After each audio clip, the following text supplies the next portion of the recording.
Ekonomiya sa Siquijor, nilambo ug kun ngano atong sayran pinaagi ni ining report. Kung itandi sa ubang lugar sa Dibuok Negros Island Region, mas nilambo pang ekonomiya sa lalawigan sa Siquijor.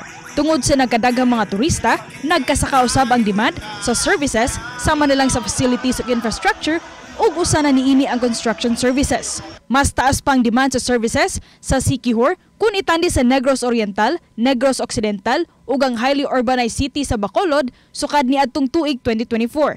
Ang Siquijor adunay gross domestic product growth rate nga 7.9%, 7.7% usab ang sa City of Bacolod, 5.4% ang Negros Oriental ug 5.1% ang Negros Occidental. Si Philippine Statistics Authority, Negros Island Region, Regional Director John F. Campomanes, sa pagiginabi sa RTV Balitang Bisdak, nagkanayon nga dako ang naikatabang sa services, hinungdan nga paspas ang pagpalambo sa mga patigayon sa lalawigan sa Siquijor. Ngayon ko parang kulang pa rin yung facilities for Siquijor and I hope mag-continue yung growth sa construction para ma-address din yung needs sa accommodation sa tourism industry.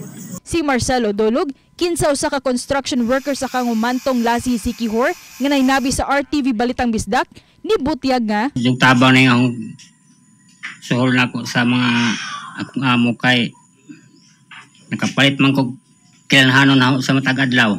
matudosab ni Officer in Charge PSA Siquijor nga si Joselito Maghanoy. For their plans and programs, so naka-NGO, no, municipality, the mayors, sila nga will include that in our projects, no, priority projects for the next year.